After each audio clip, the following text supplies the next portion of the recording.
champions. C'est à l'occasion du 20e anniversaire du journal qu'un tournoi a été organisé. Mesdames, Messieurs, bonsoir et bienvenue dans cette édition de ce dimanche 1er septembre. En séjour à Béché, dans la région du Ouadaye, le président de la République, Idriss Déby Itno, a visité hier 3 chantiers de construction dans la ville d'Abéché. Objectif, s'assurer de l'avancement des travaux. Ahmad Absakine Yerima. Soucieux d'améliorer la qualité de vie de ses compatriotes, le président de la République, Idriss Déby Itno, a construit partout dans le pays des infrastructures de base. Et pour s'assurer de l'effectivité de ces importants projets, le chef de l'État descend parfois personnellement sur le terrain. En séjour à Abéché, le président de la République a visité ce samedi 3 grands chantiers engagés dans le chef-lieu du Ouadaye. Le premier site visité est l'hôpital de la mère et de l'enfant, situé à la sortie ouest d'Abéché. Exécuté par l'entreprise de construction de routes et de bâtiments SRB d'Idriss Abderrahmane Hagar, les travaux qui ont commencé le 8 mars dernier sont à un niveau d'exécution de 50%, notamment pour les grosses œuvres. Bâti sur une superficie de 41 442 m², l'hôpital comprend plusieurs bâtiments de niveau R+1. Il comportera entre autres un bloc administratif, un service des urgences, une maternité, une salle d'échographie, une pédiatrie, une pharmacie, des bâtiments pour garde-malades, une vianderie, une morgue et 6 logements. Les travaux avancent à un rythme acceptable. Le deuxième chantier que le chef de l'État a visité est le marché moderne d'Abéché, construit sur les ruines de l'ancien camp militaire situé en plein centre-ville. Au départ, le projet consistait à construire 300 boutiques pour toutes les catégories de commerçants. Celles-ci sont déjà prêtes et n'attendent que d'être réparties aux intéressés. En plus des boutiques, il est prévu au sein du marché moderne d'Abéché des restaurants, des agences bancaires, des bureaux pour les services impliqués dans la gestion du marché et des toilettes. À côté des 300 boutiques déjà construites, 700 autres sont en pleine construction. Les travaux d'extension qui ont débuté le 2 août dernier sont à un niveau avancé. À l'hôpital de la mère et de l'enfant, tout comme au marché moderne d'Abéché, le président de la République, Idriss Déby Itno, s'est arrêté quelquefois pour poser des questions sur tel ou tel aspect de la chose. Le chef de l'État a surtout insisté auprès des responsables des entreprises sur le respect des normes de construction et des délais qui leur sont impartis. La dernière étape de la visite des chantiers du chef de l'État a été le nouveau camp de la région militaire du Ouadaye en construction sur un plateau situé à plus de 8 km de la ville d'Abéché. Jugeant non indiqué le site choisi, le président de la République a décidé séance tenante de son transfèrement. Le chef de l'État, chef suprême des armées, état militaire, connaît bien les structures de camp. Et le commandement de la région numéro 2 devait avoir son siège ici. Et le chef a décidé qu'il soit rapproché de la ville. Parce que vous savez, le commandement travaille avec les autorités civiles et administratives. Et il représente le ministère de la Défense. Donc, en fait, c'est le délégué du ministère de la Défense auprès de la région du Ouadaye. Et c'est pour cela qu'il doit se rapprocher des autorités administratives et civiles de la ville pour pouvoir travailler. Mais néanmoins, le chef de l'État, chef suprême des armées, nous a instruit qu'on doit faire un camp assez lié pour les unités opérationnelles, c'est-à-dire les militaires qui doivent aller avec leur matériel, et en même temps le centre d'instruction, c'est-à-dire le CI qui doit être installé ici. Dans les jours à venir, les autorités régionales, les responsables et les techniciens de l'entreprise ayant gagné le marché se retrouveront pour échanger sur le choix de notre site. Et puis le président de la République, Idriss Déby Itno, a visité aussi quelques champs de culture ce dimanche. Le chef de l'État voulait voir lui-même les conditions d'exploitation de ces cultures. Nous retrouvons Ahmad Absakine Yerima. Le quinquennat du monde rural n'est pas un simple discours, c'est plutôt un comportement. Chaque fois que son agenda le lui permet, le président de la République va au contact du monde rural. Ce dimanche, ce sont les paysans des Atilo dans les environs d'Abéché qui étaient à l'honneur à travers une visite que le chef de l'État a effectuée dans leur champ. Dès l'annonce de l'arrivée du président sur le terrain, les paysans, hommes, femmes et enfants, ont accouru de partout pour venir les saluer. En toute modestie, Idriss Déby Itno a échangé avec eux pour les écouter et découvrir leur réalité. Je suis comblé par votre présence car c'est la première fois que je salue main en main un président à lancer dans une voix chantonnante une vieille venue à la rencontre du chef de l'État. En bon père éducateur, le président de la République a interrogé les paysans sur leur état de santé, l'éducation de leurs enfants et les conditions d'exploitation de leurs champs. Un homme qui a faim n'est pas un homme libre, a-t-on coutume de dire. S'appuyant sur cet adage, le président de la République a conseillé ses frères et sœurs d'exploiter au maximum la terre nourricière pour lutter contre la famine et la pauvreté. Mais la vision du chef de l'État va au-delà. À travers la mécanisation et la modernisation de l'agriculture qu'il a introduite, le président de la République rêve non seulement d'un cadre garantissant sa sécurité alimentaire, mais aussi d'un cadre exportateur des produits agricoles. Justement, sur le terrain, certains paysans ont reconnu les avantages fournis par les tracteurs qui effectuent le gros lot du travail de labour, malgré qu'ils leur soient loués. Nous ne nous occupons que du sarclage et autres petites retouches, a témoigné l'un d'entre eux. En bon paysan, le président de la République a bravé la chaleur pour tenir une charrue et donner un coup de main aux cultivateurs. Très émus, ceux-ci ont sollicité une pause avec le chef de l'État pour immortaliser sa visite. À chaque étape, le chef de l'État a remis des enveloppes à ses laboriers paysans pour les encourager à augmenter la production. Une particularité, un homme, la cinquantaine largement dépassé, s'émeut au respect pour saluer le président. Moussa Saïd Chérif, 4e bataillon à Aramkole. C'est l'un de mes anciens éléments, s'est rappelé le chef de l'État qui l'a félicité pour son courage. Comme quoi, un vrai soldat est forcément un bon promoteur du monde rural. Et c'est le cas du président de la République, Idriss Déby Itno. Restons encore hors de la capitale où le ministre du Développement pastoral et des productions animales poursuit sa visite d'évaluation. Amir Adoudou Artin se trouve présentement à Guéreda dans l'Enedi Est. Ahmad Yaya Abbas. Comme dans d'autres zones visitées par la délégation, le département de Dartama, de par sa situation géographique, est une étape agropastorale impressionnante. La particularité de cette localité de Gréda est tout d'abord un climat exceptionnel qui favorise un élevage différent des autres régions visitées. Un élevage notre enzima qui a reçu la visite du ministre du Développement pastoral et des productions animales, Amir Adoudou Artin. Car dans le Dartama, il existe une poule qui fait la fierté de la population du chef-lieu du département. La poule pondeuse de Gréda donne des œufs qui éclosent, des poussins jumeaux. Sa spécificité, c'est que c'est une poule qui donne un œuf avec 2 jaunes. Ce qui veut dire qu'un œuf fécondé donne 2 poussins à l'éclosion.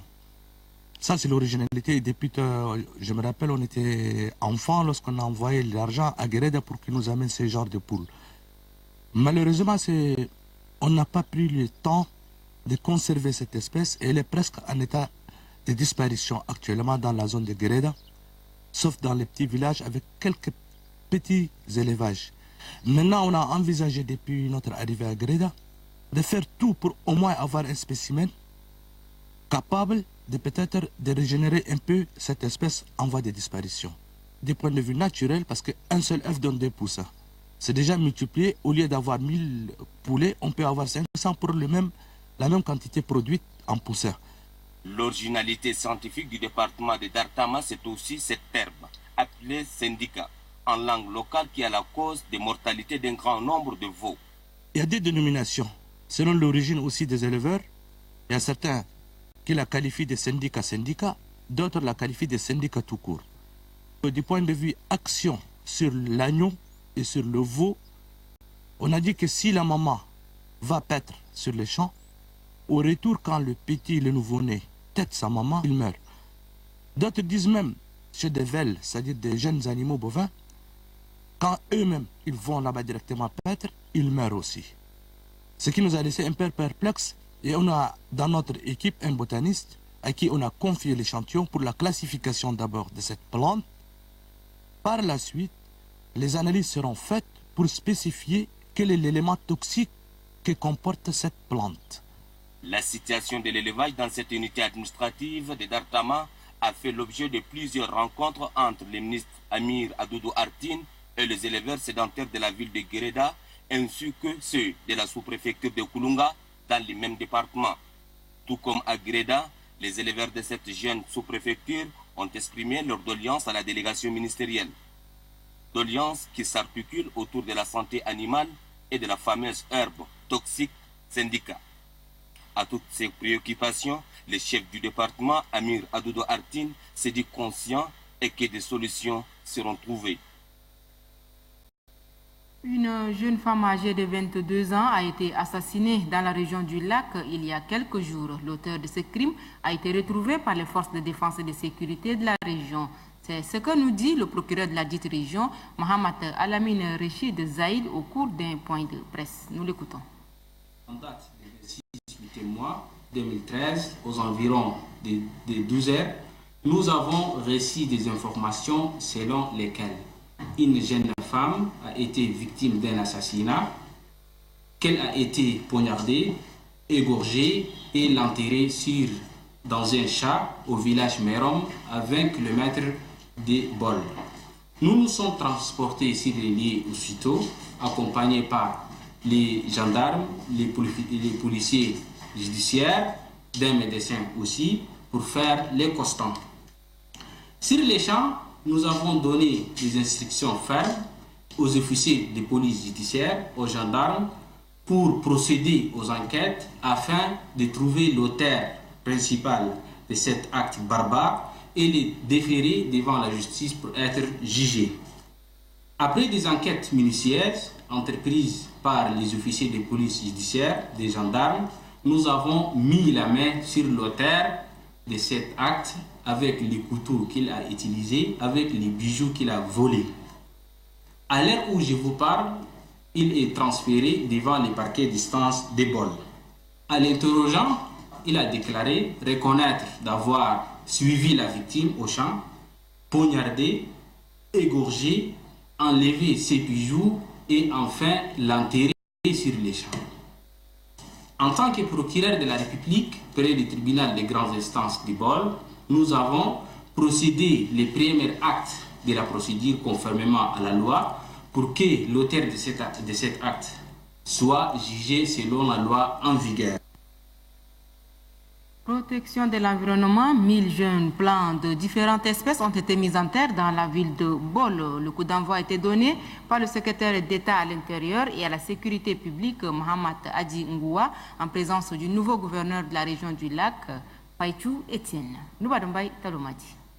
C'est le secrétaire d'État à l'intérieur et à la sécurité, Mohamed Hadji Ngoua, qui a lancé officiellement la Semaine nationale de l'arbre à Bol en présence du nouveau gouverneur de la région du Lac, Faychou Etienne. Placé sous le thème « Les arbres pour la sécurité alimentaire », multiplier les opportunités pour la population rurale. Le choix du thème n'est pas fortuit à ce moment précis où le gouvernement multiplie les stratégies pour assurer une autosuffisance alimentaire à la population. Ce thème a suscité un sursaut national. Mohamed Hadji Ngoua, accompagné du gouverneur et quelques proches collaborateurs, a mis quelques plans sur le site choisi. L'acte du secrétaire d'État à l'intérieur et à la sécurité a été suivi par celui des différents groupes sociaux professionnels. Chaque couche à différents niveaux est engagée dans cette politique de la protection environnementale enclenchée par le gouvernement à travers la Semaine nationale de l'arbre. Le gouvernement tchadien, dans sa politique de la lutte contre la désertification, veut que le pays soit à l'avant-garde de ce phénomène qui est une source de l'insécurité alimentaire dans certains pays. Chacun doit apporter sa pierre de contribution afin de traduire dans les faits la volonté politique des plus hautes autorités qui souhaitent que le Tchad soit le rempart de la protection de l'environnement. Noubadoumbaï Talomadi, à Moundou, c'est le lycée moderne de Belaba qui est retenu pour le lancement officiel de la Semaine nationale de l'arbre édition 2013.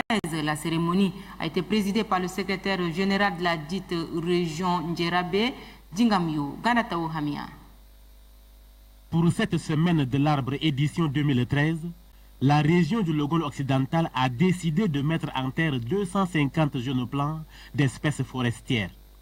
Le site retenu pour le lancement de la Semaine de l'arbre dans cette région est le lycée moderne de Belaba.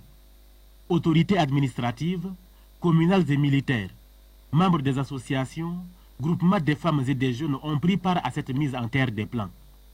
Du constat de la dégradation de l'environnement et face aux multiples problèmes de déboisement, le maire de la ville de Moundou s'est longuement appesanti sur l'importance de l'arbre. L'arbre humidifie et oxygène l'atmosphère et l'absence de l'arbre provoque la diminution de l'humidité dans l'atmosphère et favorise les sécheresses. La voûte des arbres protège le sol de la violence des pluies car les trombes d'eau qui tombent d'en haut sont brisées dans leur force par la voûte de sorte que l'humus du sol ne se trouve pas emporté. Selon le délégué régional de l'environnement et des ressources halieutiques, la région du Logone occidental, dans un passé encore récent, était presque une forêt. Mais sous le prétexte fallacieux d'agrandir les champs, les arbres ont été massivement détruits. Le phénomène s'est empiré avec la fabrication à grande échelle de charbon de bois. N'eût été la salutaire décision d'interdire la coupe des bois verts et la fabrication de charbon de bois, ce serait la catastrophe.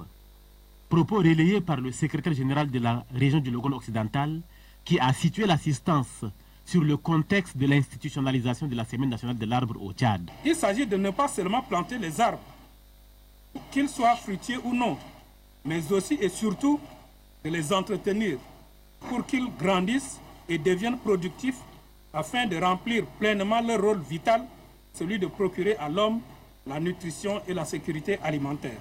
Pour Ndjerambete Dingamio, le choix du thème de cette année, qui est des arbres pour la sécurité alimentaire et la nutrition, est d'autant plus significatif car il incite à plus d'engagement et de responsabilité.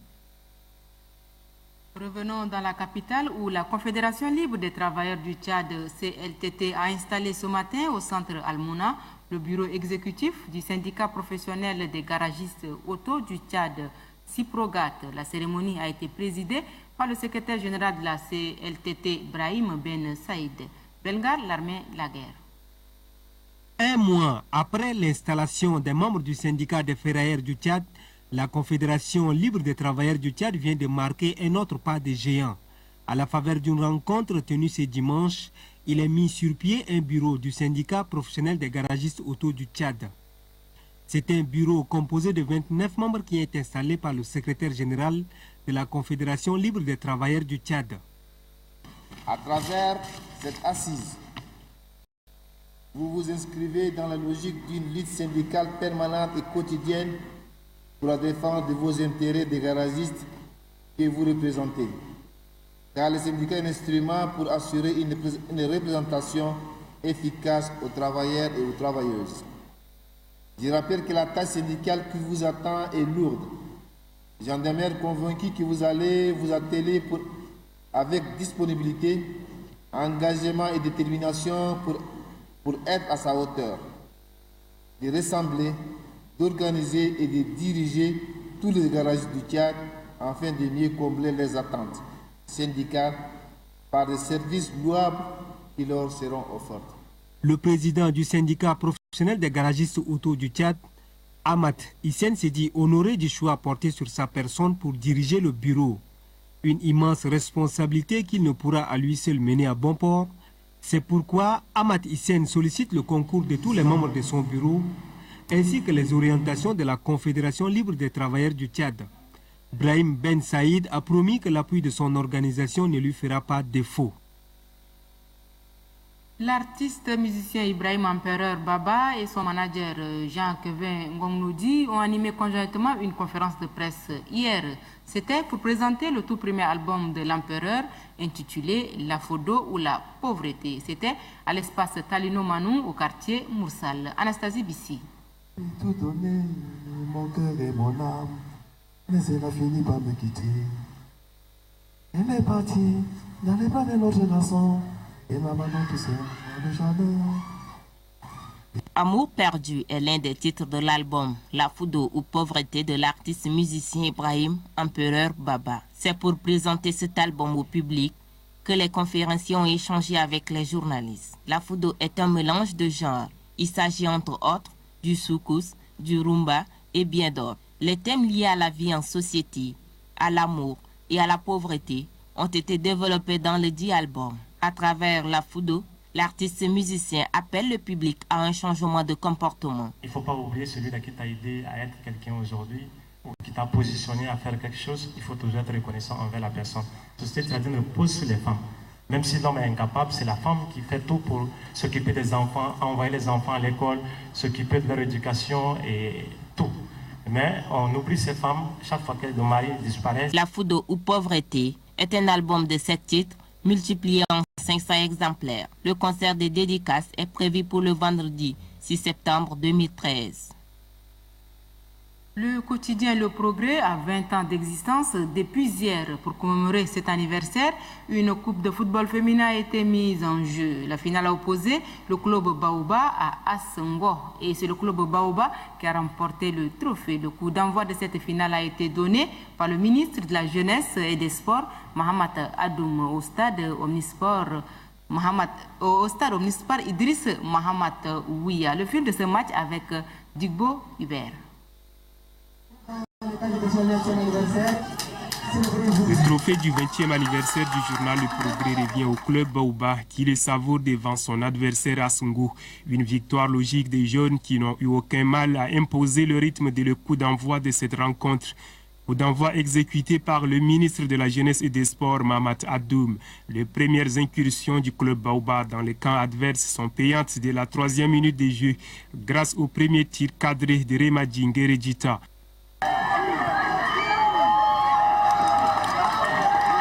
Baoba asphyxie dans la foulée la formation Assengo, contrainte à multiplier les fautes et à défendre très bas.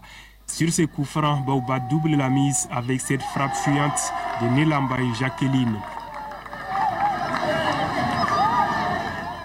Assengo réagit toutefois après 20 minutes de jeu sur sa première véritable occasion de but, concrétisée par Navogo Weibo. 2-1 à la mi-temps, ce score ne bougera plus jusqu'au coup de sifflet final et dans un esprit parfait de fair play, ce qui réjouit d'ailleurs le directeur de publication du quotidien Le Progrès. Abderrahman Barka témoigne la volonté de son organe qui, après 20 ans, entend apporter un coup de pouce à la promotion du football féminin. Une initiative jugée de grande première par le ministère de la Jeunesse et des Sports qui salue l'adhésion du journal Le Progrès à la politique de développement du football au Tchad. En dehors des trophées collectifs pour les deux équipes finalistes, certains talents, notamment les meilleures buteuses et joueuses, ont été aussi récompensés. Hors de nos frontières, en Côte d'Ivoire, à un mois du congrès du parti PDCI, le combat est engagé pour le poste de premier responsable de cette formation politique. Voici les précisions avec Valérie Hertel. Qui prendra les rênes du PDCI, le parti historique de Côte d'Ivoire? À un mois du congrès, la bataille est lancée. Réunis ce week-end à travers tout le pays pour préparer la grand-messe, élus et responsables du parti ont choisi leur camp. À la tête du PDCI depuis 20 ans, Henri Konan Bédier, 79 ans, espère bien rempiler, mais il a passé la limite d'âge. Qu'à cela ne tienne, les pro-Bédier sont prêts à des petits arrangements entre amis. La limitation d'âge, des propositions concrètes ont été faites et là-dessus, il n'y a vraiment pas de tabou. Les militants doivent se donner une nouvelle loi en fonction de la situation et en fonction des intérêts du parti. Ardent défenseur du respect des textes, 3 adversaires déclarés organisent la fronde. Kwadio Konan Bertin, Kwasi Yao et Alphonse Djedjemadi l'affirment, le changement c'est possible, il est temps de passer le flambeau. Ces textes qui sont en vigueur ont été introduits par le président Bédier lui-même. Si ces textes le frappent, on n'a pas à chercher à les modifier simplement pour lui faire plaisir. On ne peut pas décider de l'avenir du PDCI-RDA en dehors des jeunes. Le PDCI n'appartient à personne. Nous sommes battus tous pour qu'ils vivent. La bataille s'annonce rude chez les oufouettistes, avec en ligne de mire l'élection présidentielle de 2015. Ce sera l'autre enjeu de ce congrès. Désigner un candidat du PDCI pour ce scrutin ou soutenir l'allié Ouattara, prêt à briguer un nouveau mandat. En Guinée-Conakry, les femmes sont toujours reléguées à l'arrière-plan des listes électorales. Des précisions avec Caroline Pelé. Sur Madame la Première ministre. Premier ministre, elle en rêvait, Rabiatou Diallo. Mais il y a 3 ans, le poste lui échappe de peu. Depuis, elle préside le Conseil national de transition, qui fait office de parlement. Une fonction de premier plan pour cette grande figure de la lutte syndicale. Une femme dans les hautes sphères du pouvoir, une exception dans le paysage politique guinéen. Car pour faire carrière, encore faut-il se faire une place dans les partis et pas seulement pour assurer l'animation des meetings. Quand il s'agit du partage du pouvoir, on nous relègue au second plan. Alors c'est chose que nous ne devons plus accepter. Le pouvoir, ça ne se donne pas, ça s'arrache. Nous nous battons sur le terrain, c'est tout à fait normal que nous soyons là aussi au poste de prise de décision. Sur les listes de son parti pour les législatives, Aïssata Dafé arrive seulement en 4e position. La loi électorale impose 30% de candidatures féminines. Atteindre ce quota est déjà compliqué, mais placer les femmes aux premières loges, c'est encore plus rare. Le parti PEDN, lui, joue le jeu. Il annonce 39% de femmes sur ses listes. Djilakatou Diallo est tout en haut, à la 2e place. Notre leader Elhadji Lansana Kouyaté l'a exigé. Il a tenu compte du bon positionnement des femmes sur les listes nationales. Mais les a priori ont la vie dure et nombre de femmes se voient écartées au prétexte de leur manque de formation. Cette ONG américaine a décidé de les aider. Elle finance des cursus pour les candidates. Notre ambition, c'était de former toutes les femmes candidates dans le cadre des élections législatives. Mais on s'est aperçu qu'il y a près de 600 femmes candidates et nous n'avons pas les ressources financières nécessaires pour pouvoir donc prendre en compte toutes les femmes. Donc nous avions simplement jeté notre dévolu sur près de 250 femmes. Le NDI a aussi mis en place une coalition des femmes politiques.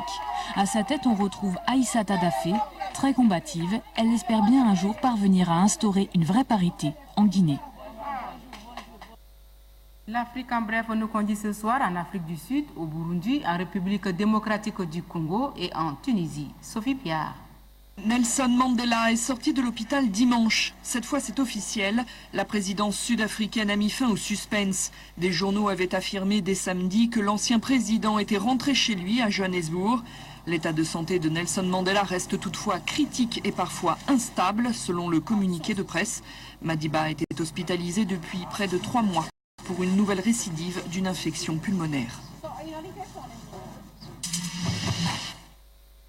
Tension au Burundi. L'un des principaux leaders de l'opposition a été empêché de se rendre auprès de ses militants dans une province de l'Ouest. La police a bloqué le véhicule d'Alexis Sinduidje, récemment rentré d'exil. Ses partisans et des jeunes militants du parti au pouvoir se sont affrontés. Des journalistes ont également été brutalisés. Alexis Sinduidje appelle à résister.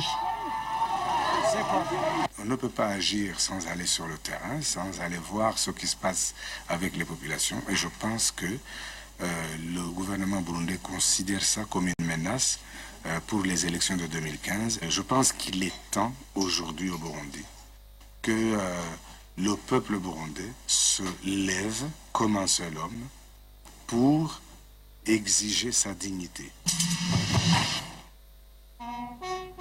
À Goma, l'ONU rend hommage à l'officier tanzanien tué lors des affrontements avec le M23 mercredi dans l'est de la République démocratique du Congo. Les rebelles se sont retirés de la ligne de front et ont déclaré un cessez-le-feu unilatéral. Samedi, ils ont accusé l'armée congolaise d'avoir repris les combats, une version démentie par l'armée qui dit avoir répondu à une attaque.